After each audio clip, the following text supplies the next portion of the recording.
ماذا استمعنا لك أرسلت التوى أليدا أرسلت التوى وارن مرغي urkutaalaba leh 28kii bishii December sanadkii hore waxa qarax ismidaamin ah oo ka dhacay isgoyska Ex Control Afgooye ee Muqdisho qaraxaasi oo galaaftay nolosha boqolaal Soomaali ah halka kuwa kalena dhibaatadii qaraxaasi ka soo gaartay ay weli la daaladhacayaan subaxnimo Sabti ah saacaduna ay ahayd 7:00 subaxnimo ayuu dhibane Axmed Cumar Yuusuf ka soo baxay gurigiisa oo ku yaala deegaanka Aalasha Biyaha si uu maalinkaasi qoyska oo ka kooban 3 caruur ah iyo hooyadiisa si uu ugu soo shaqeeyo balse waxa uu la kulmay wax uusan filanayn xaafadan oo ka soo baxay oo subax ay tahay subaxnimo ay tahay wax ka dhigay amal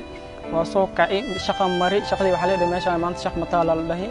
injineerka dhowr saac ayaan tuutooyo wuxuu leeyahay ma shaq meesha maanta shaq mataal la dhahay sidii aan ku soo baxay meel kale liiga soo baxay marka meesha kale liiga soo baxay oo si socdo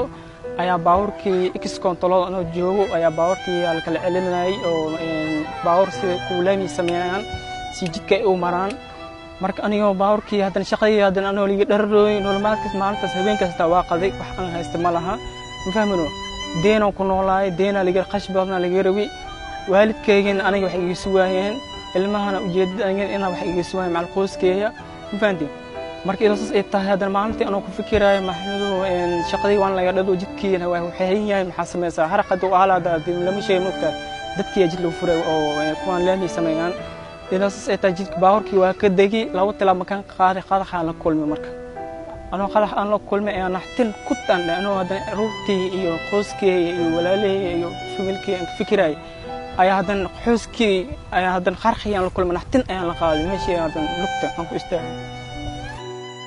dhibane Axmed ayaa sheegay in markii qaraxa qabsaday uu dhaawacmay uu waayay daryeelkii caafimaad ee uu u baahnaa waxa uu la ooyinayaa sidii loola dhaqmay markii isbitaalka la geeyay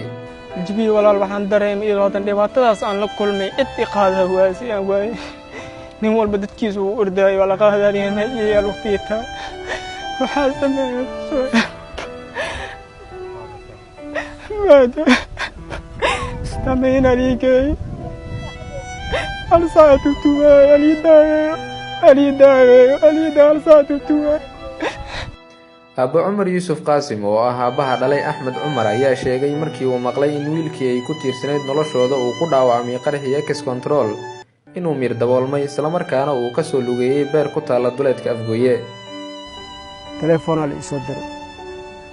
telefoon markii la isoo diray waa khaway telefoonka abaar laba saac ana war waablig way war mu way markaan soo baxay alaan qarash ma haystin doon waa soo lugay shin kun jeebkii ku jiro waa soo lugay waa soo socdo markaan soo lugay waxaan helay macna dad oo meel iska socdo dadkii aan dhay walaalow aniga duruuftaas as wiilkii dhaawacmay haddana isbitaal Madiino amartay as ku sugan yahay duruuf ay haastee bal wax isiyaan intaan ku dhameystiray bawran ku raacay dadkii waxa isiyaan lacag macna oo 5 kun shilin isiyaan bawrkiin waxa lagu raacaa 20 kun lagu raacaa kadib hadina macna waa la ii wacay intee soo joogtaa war ana waxaan soo joogaa dhay digfee maarta waxaan soo joogaa banaadir soo joogaa waa soo lugay ana kharash ma haystay haleen meesha macna nin jawa xukuumad jeebkii badii wax isku jiran ana bagaaji haas maxaa isma biyo shimilka oo kuleel oo meelaayeel aan leey macna isii arrinta kale ee murugada leh oo dhibana Axmed uu inoo sheegay ayaa waxa kamid ah inuu ku jiray dadkii loo qaaday caafimaad dibadda laakiin faquuq dartiisa loo reebay safarkaasi waa kamid tahay waxaan kamid tahay koowaar labaad saddexaad kamid tahay فانتي أنا ما بينك وشيء لوات سدحات قف سدحات أنا كمتها والي بسير ما عليه خوري والوقاضة لعاود ولا نداسي والوقاضة مكي ما ججسن إيه اللي نعمرين وردين كانوا جبسية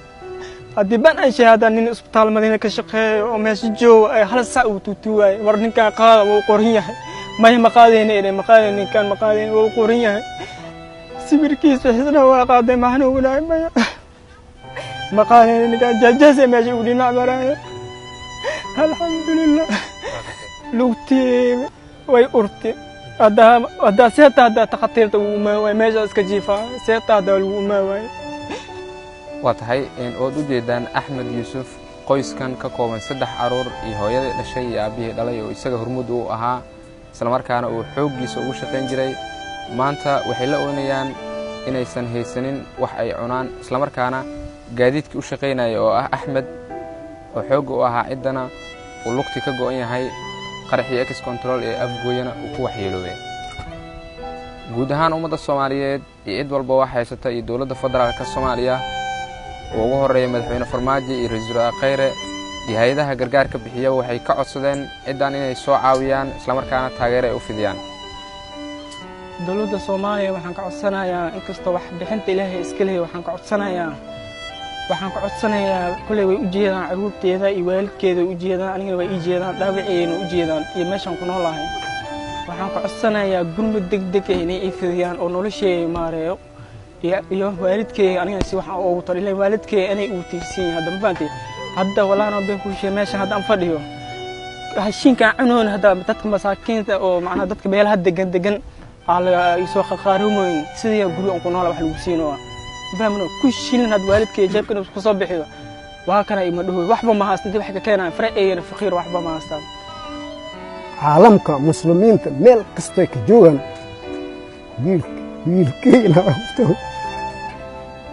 عالمين مeel kasta wiilkeena waa qabtaa wiilkeena rugtiisa khaas ahaan caalamiinta meel kasta joogan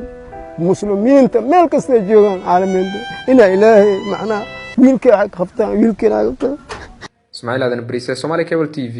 magaalada Muqdisho